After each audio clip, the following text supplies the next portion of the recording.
Good morning and welcome.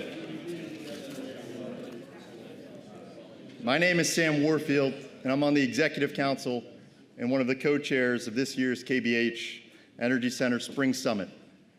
First, I want to thank everyone, in particular our speakers and student moderators, for participating in today's Spring Summit. I also want to recognize and say thank you to the hardworking staff of the KBH Energy Center for everything that they do, as well as to my fellow co-chairs, Gene Shepard and Scott Simmons. This is the culmination of UT's Energy Week. Some may say we saved the best event for last. UT's Energy Week is a partnership between the KBH Energy Center, the Energy Institute, and the University of Texas. It's a week of programming and collaboration connecting students, researchers, industry leaders to foster community, advance energy education, and drive research and partnerships.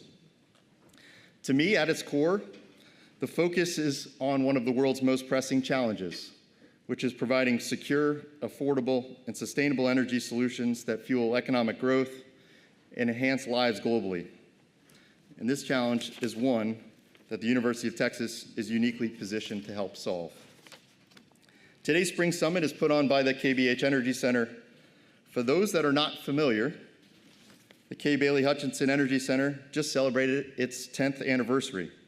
It connects academia and industry and delivers a very unique interdisciplinary perspective on the evolving energy landscape. It's a collaboration between UT's Macomb School of Business, School of Law, the Cockrell School of Engineering, and the Jackson School of Geosciences. What does the Energy Center do? It does a lot, but the senator reminded me yesterday that there are really two main focuses. One is on student programming and engagement, which most recently includes an energy management minor for students, and secondly, includes 2 events per year, this Spring Summit and our Fall Symposium. Today's Spring Summit is focused on infrastructure needs and challenges, specifically here in Texas, and specifically related to power infrastructure and LNG and pipeline infrastructure. To help set the stage, I wanted to highlight a few of the mega trend lines and dynamics in the industry and why additional infrastructure investment is so needed. There really are 4. We've got aging infrastructure, not only here in Texas, but across the country. Trillions of dollars of need in order to just keep up with the status quo. Combined with population increase and migration, that only increases the needs from an infrastructure perspective, whether that's power, that's water, all of the basic utilities and energies that we need in society.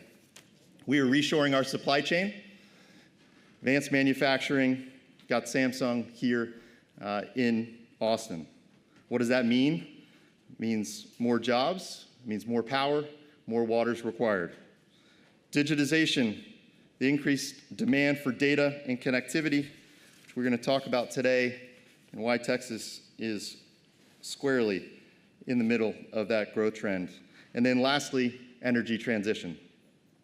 So this morning, we have a keynote address followed by 2 panels. So the keynote will be Harrison Bolling, who's the EVP and General Counsel of LandBridge and WaterBridge, talking about how they started and built those companies requiring such a large hard asset footprint and what the future holds for them. The first panel will be focused on power needs in Texas. A lot of drivers, a lot of factors, a lot of users for increasing power need and the resulting challenges and opportunities associated with it. For the students in the room, to contextualize increasing electricity demand, this is as simple as a ChatGPT search requires 10 times the electricity than a simple Google search. So what does that mean for our future? And then lastly, panel number 2 will focus on really big infrastructure projects and specifically large-scale LNG, liquefied natural gas export projects in the Gulf Coast and pipelines that serve them. These are massive, multi-billion-dollar projects that take many years and many different parties to work together to complete. I would highlight that the U.S. is now the world's #1 exporter of LNG. So before we move to our keynote address, just wanted to highlight a few unique things about what we're doing here today. I see a lot of different conferences and see a lot of different panels. KBH is doing something different here by having student moderators. That at the core of this event is focused on students. We have students, we have recent graduates, we have young professionals, we have industry leaders. And so the idea is that for students, that we can share the highlights, maybe some lowlights from our career journeys. And to the students in the audience, I would encourage you to seek out and introduce yourselves and engage with the recent graduates, the young professionals, because we at KBH are hoping that getting career input from these folks will make this input more relevant to those preparing to launch your energy and infrastructure career searches. Lastly, we're always interested in feedback. So after the event, please tell us how we can make this event more relevant and better for you next year. So let's go ahead and get started. Harrison and Thomas.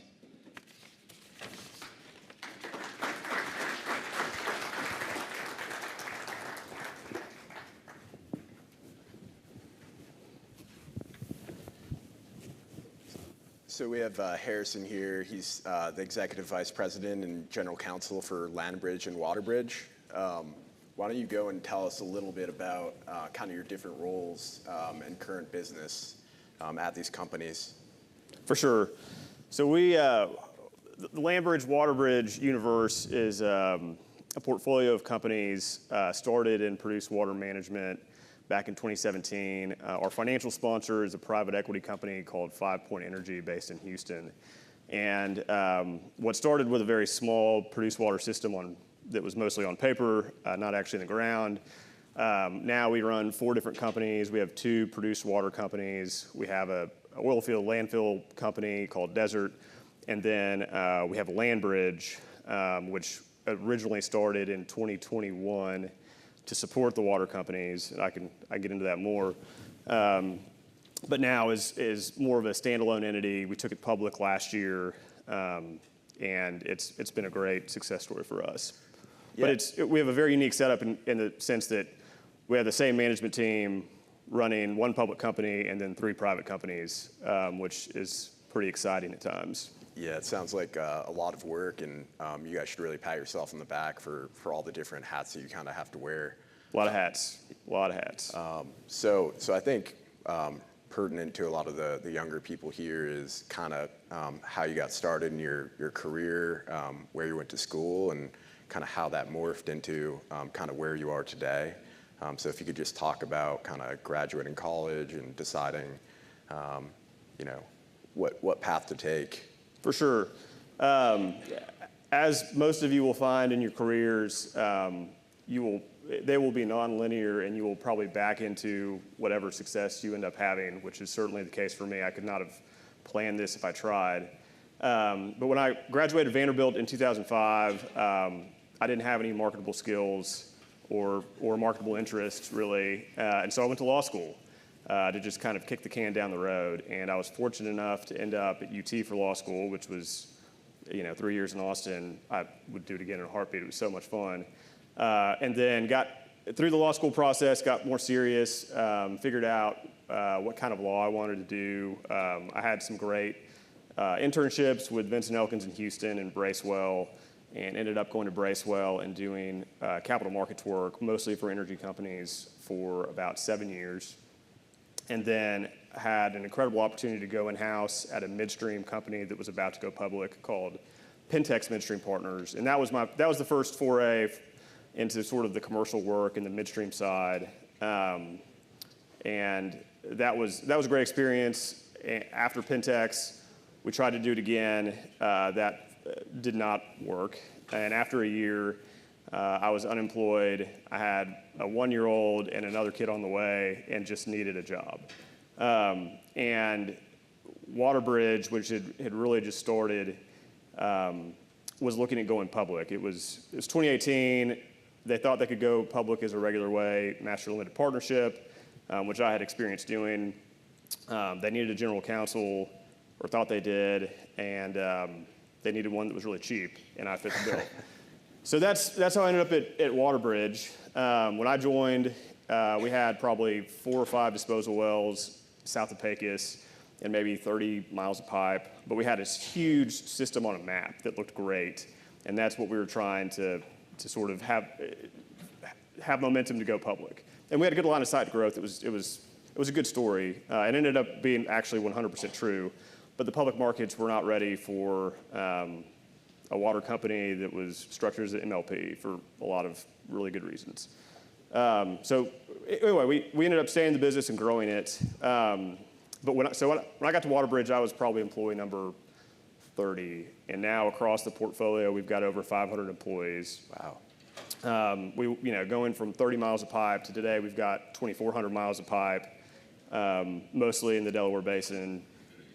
We had, 4 or 5 wells in reality and a bunch of permits. Now we've got almost 200 facilities, and so just a tremendous amount of growth over the last 7 years to keep up with the industry's need for produced water management.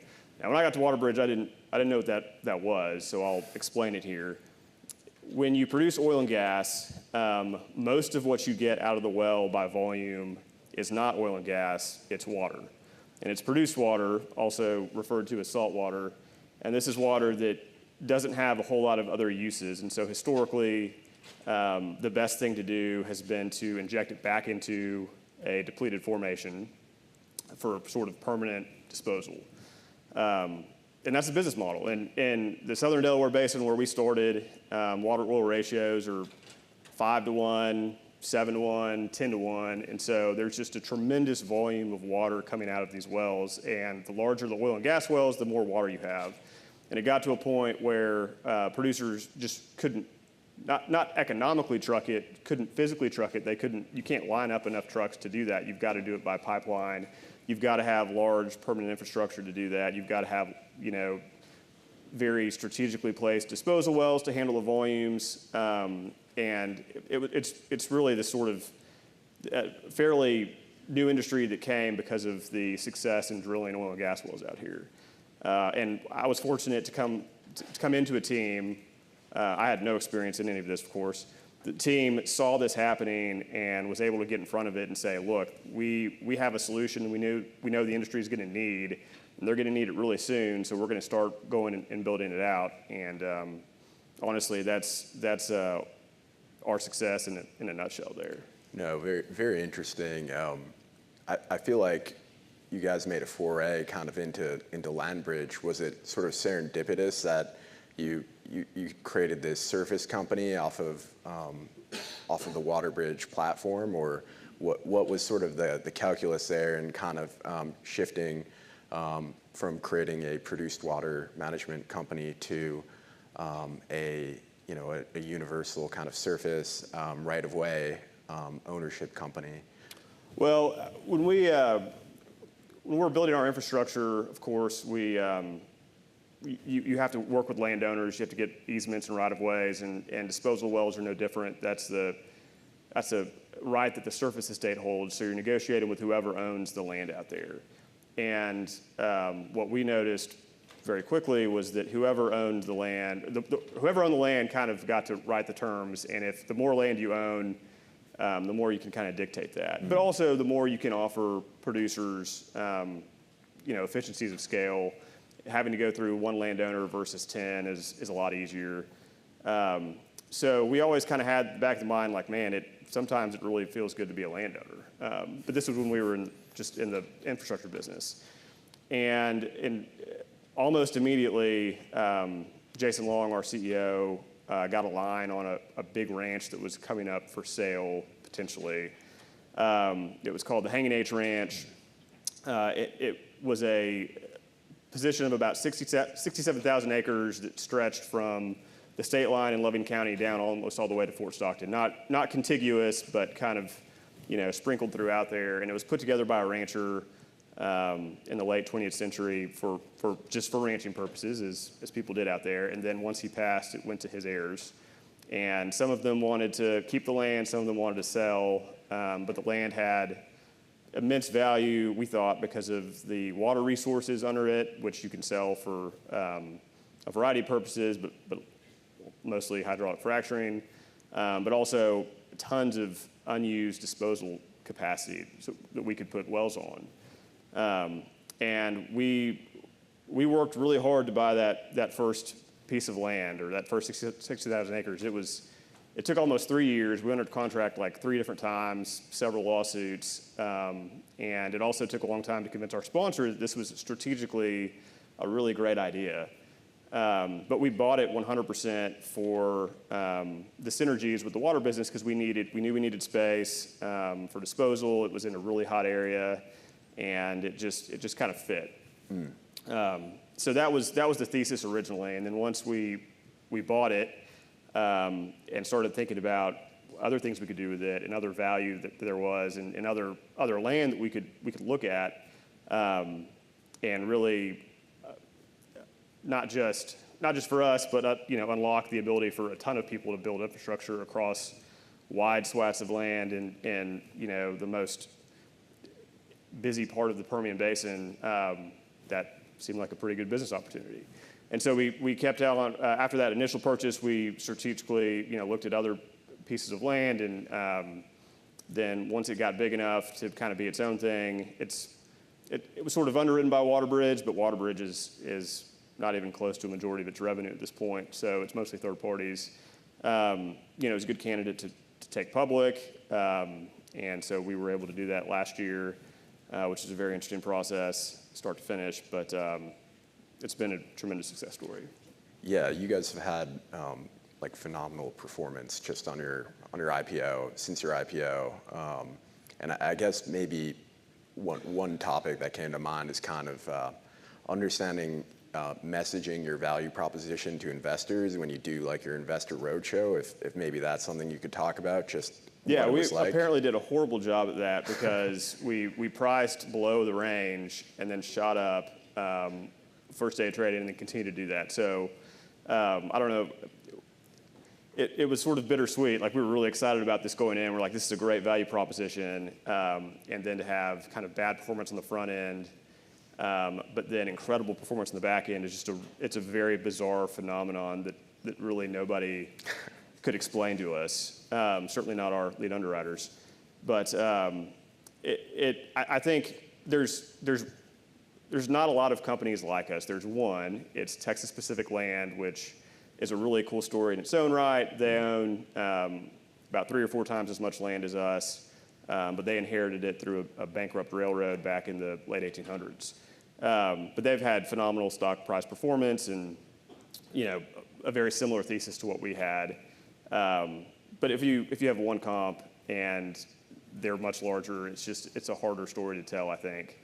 But people are catching on to it now, and people also understand the WaterBridge synergies, which are real.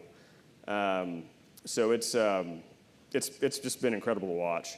And then this was not anywhere close to our thesis when we started, but then you've got the data center opportunities and the AI and the infrastructure build out for that, not just for the centers themselves, but for the power plants they need, for the gas and electric lines that they need to feed those power plants and the data centers.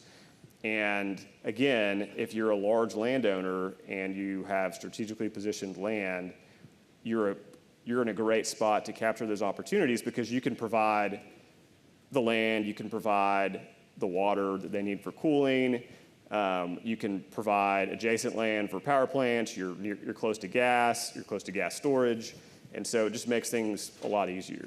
Yeah, I think that intersection of kind of the old energy industry with the new energy industry and the new economy is just really fascinating. Could you maybe talk more about some of the conversations that you guys are having in terms of like processes for data centers or new power lines, power generating capacity, just at a high level, not any specific details, but I think a lot of the students here are really interested in that particular angle, just that new economy angle. Yeah. I will not provide any material non-public information. And actually, I think the very first deal that we did after we bought Hanging H in 2021 was a Bitcoin mine down near Fort Stockton, which I think we were all really surprised that they were interested and they were going to go do this. And we made them pay up front for a 20-year lease because we were like, I don't know if you're going to be around in a couple of years. But they've been successful, and they're still operating on the ranch. And so it's a story that happened very quickly. But yeah, data centers, there's a ton of interest out there, not just for us. There's several other large landowners as well. There's TPL. There's University Lands. Their CEO is here today, Billy. So there's a lot of places in the Permian Basin that you can put these data centers where the landowner can provide a lot of these solutions. And we certainly want to be in the mix, and we think we've got some advantages. But yeah, right now it's definitely the exploratory phase, but we're having talks every day. We hired a guy from Microsoft who's super sharp and understands this world because it's very different from the water, dirt world that we are used to living in. But he speaks their language, and it's been really cool to see sort of how these opportunities are emerging and what people are interested in. And originally there was a lot of talk about renewables, and there's actually a ton of renewable resources in West Texas. If you've ever driven from Fort Worth to Amarillo, you've seen it's just wall-to-wall wind turbines. We don't have a ton of wind turbines where we are, but we do have a lot of solar facilities because there's a lot of land and there's not a lot of trees. And so it's a really good place for solar facilities. So there's renewable energy out there, and I think, as everyone may be aware, the Texas grid has been taxed recently, and so it's easier to build your own power resources if you need them for upstream wells or disposal wells. So that already exists, but originally a lot of the data center discussion was around, well, you can provide these renewable energy solutions. And that's true, you can, but the first data centers out there are going to run on gas generation 100%. They're going to have diesel backups because they need redundancy. And so it's really more of a strategic positioning story, I think. And then, in the future, renewables or, small nuclear may be a better solution. But when these guys were making their 50-year investments up front, they're thinking proximity to gas, proximity to transmission. Yeah, I think the fact that you guys have the sandbox for investment kind of across your portfolio, and people look at your land holdings and they say, what can we do here? I think it's a very kind of cool value add. In terms of kind of like macroeconomic or places where maybe students at UT, where you're seeing a lot of growth maybe for students and where maybe there'd be good job opportunities going forward, are there any particular areas that you've been looking at and sort of just, We need a ton of field engineers, I'll tell you that. If there are any field engineers in the crowd, let me know. But yeah, I mean, it's, like I said, I backed into this job. I couldn't have designed it this way if I tried. So I think, the most important thing starting out as a newly minted graduate of the University of Texas is, find a great employer where you can be around other people that you like and you can learn a bunch. And that perfectly described Bracewell when I started. You don't, certainly now, you don't have to join a law firm or any employer and be there forever. People move around a lot more than I feel like they probably used to. But I don't think there's any replacement for being around a bunch of other young people and mixed with very smart people who have whatever experience you're looking for. It's very tough to get out there and be an entrepreneur on day one, as we've kind of discussed. People can do it, and honestly, that's how Jason Long, our CEO, kind of did it. But I think there's if you go somewhere, especially a place like Midland, and you're working for a larger company, and you're just around a lot of people, that's going to pay, and you do well. That's going to pay dividends for you, 10 or 15 years down the road when either you want to go start a company or your friends start a company and they need somebody with your skill set. So I think that's applicable across all industries, honestly, whether it's upstream, which is traditional, or more data center driven infrastructure, which again, a lot of the data center infrastructure is going to look a lot like oil and gas infrastructure. It's going to be gas pipelines. It's going to be overhead transmission, and then you're also going to have these huge power plant projects. And you're also going to need people to sell them diesel. And so I think that's why we will see that development in the Permian Basin eventually, because it just makes so much sense. And we or somebody else certainly has the land for it. But those are going to be, I think, mostly started by very large companies to begin with. No one's going to go build a data center on spec. Getting in good with somewhere that has a training program that you like, where you like the people, and sort of having some level of camaraderie there, again, it's just going to pay dividends down the road. Definitely. So you kind of do a lot. It's very clear at your different roles across these companies, but sort of what advice would you have for students in terms of giving back to their communities? You're here today out of your own free time, speaking to kids. So what advice would you have toward giving back? I mean, I think find a way to do that interests you. I mean, if you're an oil and gas guy, don't feel like you need to go join the board of the Houston Ballet to give back. Like, find something that, or maybe you do. It's not me. But find something you're interested in, and I think that will sort of naturally open opportunities up to you. Like, I'm very interested in energy. I'm very interested in UT, so this is perfect for me. When I was at a law firm, and less so now, although I have a fantastic stable of attorneys at WaterBridge/LandBridge, we did a lot of recruiting from UT. That was always, honestly, one of my favorite weekends of the year. Come back to Austin, wine and dine kids, make friends, see old friends. Like that. That's people don't think of that as giving back, but you are. I mean, you're creating opportunities for students and creating futures they may not otherwise have. If I came back and I ran into a law student that said, "Hey, look, I want to do exactly what you're doing," and I can talk to that person like a normal human, like, I'm going to do everything I can to help them. And we ended up with a lot of really great attorneys at Bracewell just by doing that. So, advice for, let's say you're a junior in college, you're about to hit the job market with your resume, and kind of any advice you'd have to those kids in terms of how they should approach the hiring process. Should they be open-minded? No, you should definitely go to law school instead. That would be my advice. It's way more fun. 3 more years of college. But I think whether you're a law student or MBA student or undergrad, obviously reach out to whatever contacts you have. This was always something that the career office at UT told us, and I was like, I'm 24 years old, I don't have any contacts. Like, what do you mean?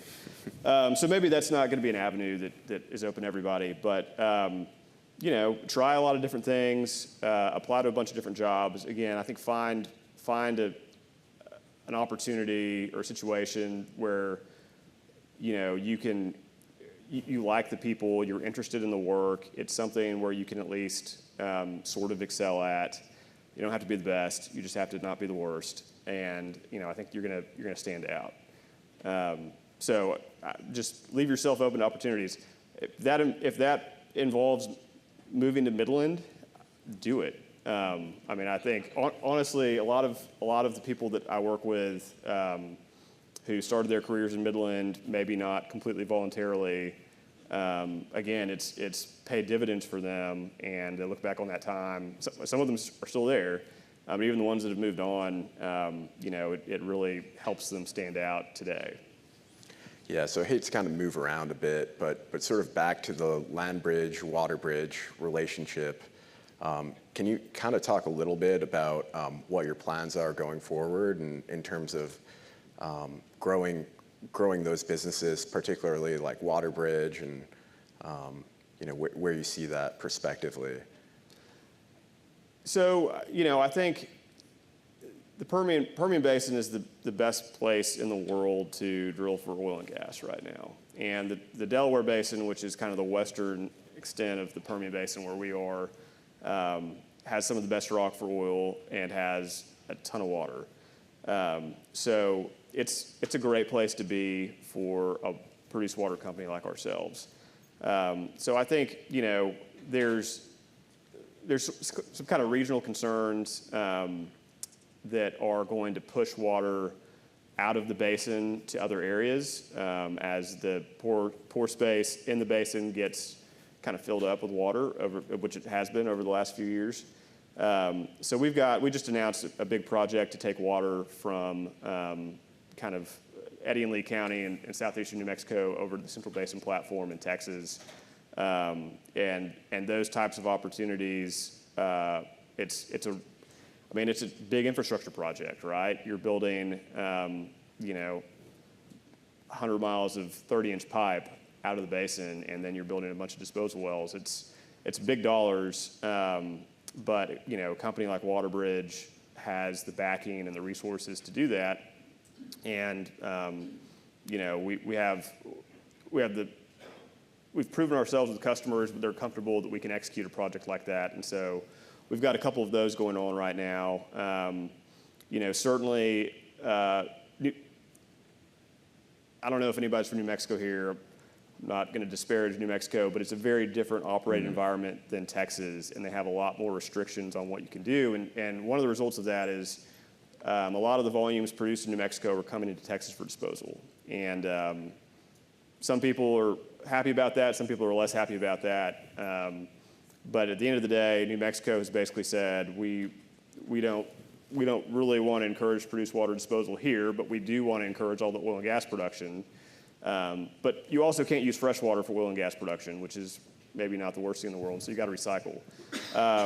And so New Mexico is just sort of a different market, but they're really leading the reuse charge in terms of what are the alternatives to disposal via underground injection for produced water. What can you do with it? You can reuse it for fracturing, which we do every day. There are a lot of companies that do that every day, and that's a great thing to do.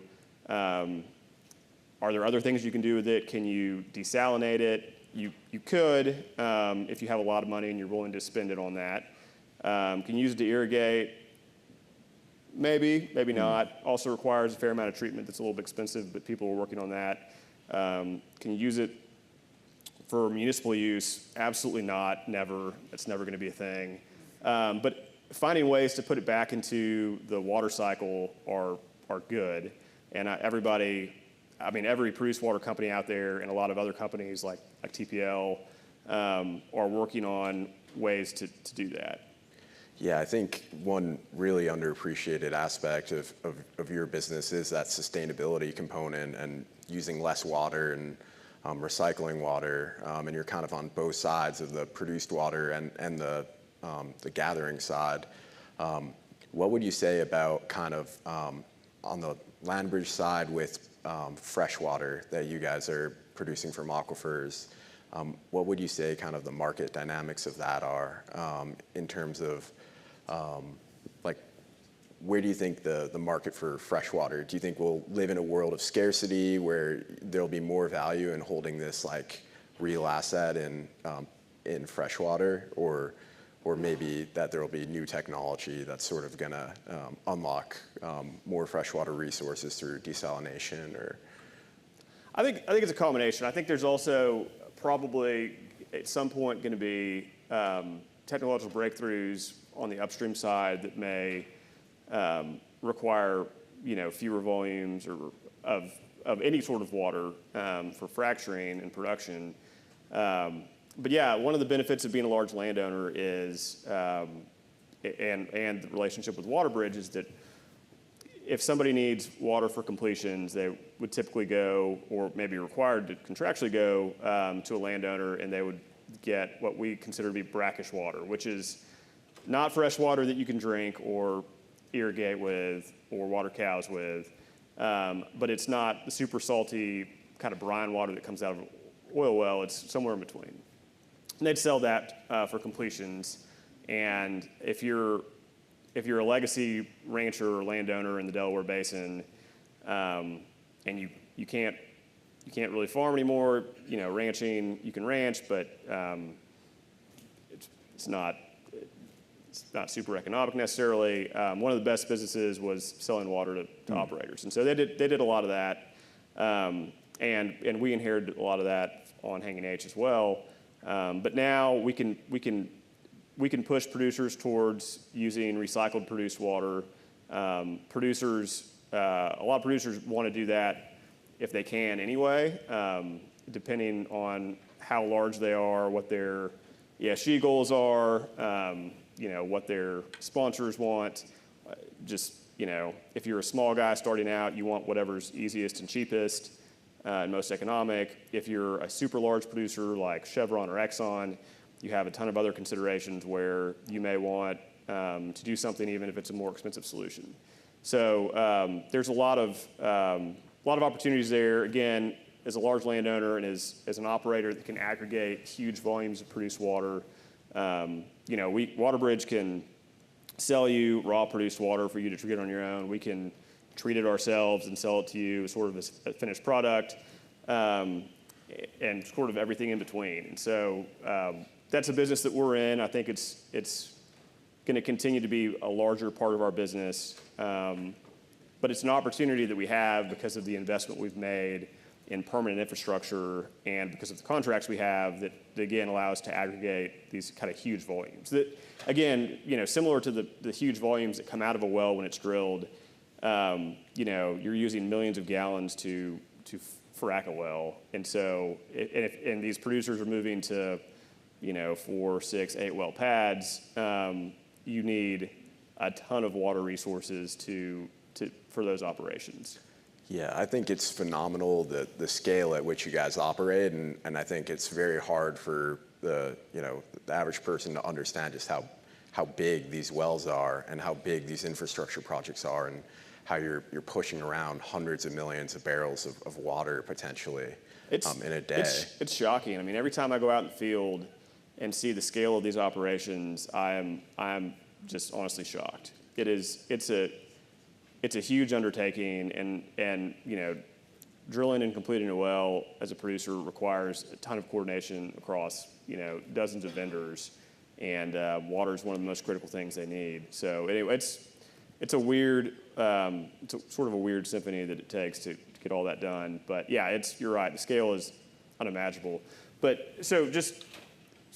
we started out with 67,000 acres when we bought Hanging H, which is a very interesting situation all around. But today we've got a little bit less than 300,000. Just to give you a sense of scale, that's about half the size of Travis County. So it's a really big land position. It's not 100% contiguous, but a lot of it's concentrated on the state line, where there's a ton of water coming down from New Mexico, but also a ton of producer activity. To put that further in context, I don't know if anybody's familiar with university lands, but that they fund the Permanent University Fund that funds UT and A&M and several other schools. They've got about 2 million acres of land, and they've got very valuable minerals. So we're about 15% the size of university lands, which is not bad since we started, less than 4 years ago. But anyway, there's a ton of land out there. Yeah, no, it's truly amazing, and I think when I've talked to sort of other students in the UT complex, they're really interested in somewhat the oil and gas side, but most certainly kind of the new economy stuff. And so I think maybe it'd be a good time to open this up to kind of Q&A for any students in the audience that might be interested in asking questions about renewables or the broader economy. So maybe if anyone has questions.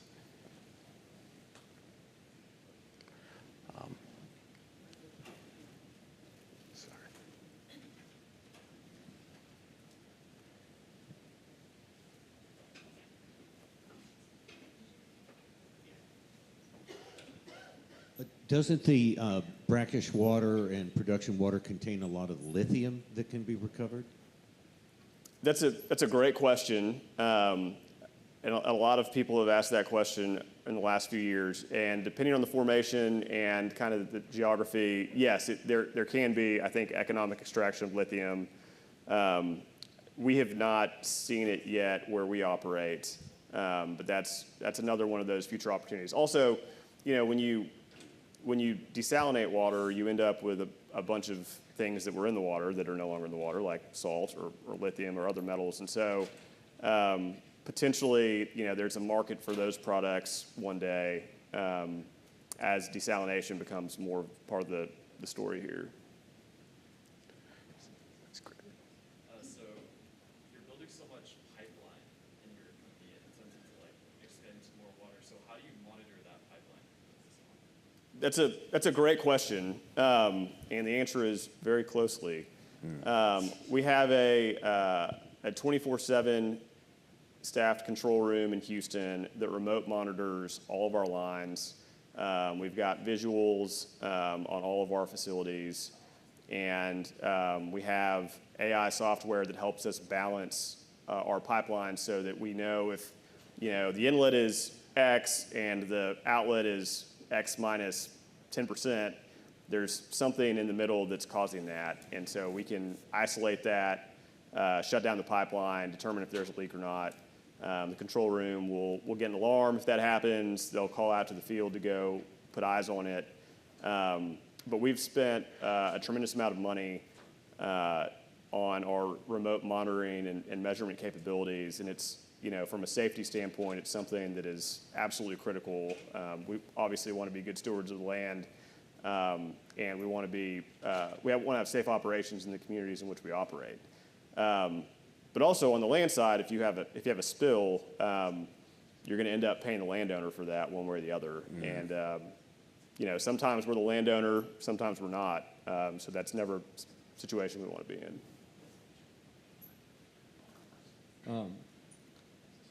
Yeah. Can y'all hear me?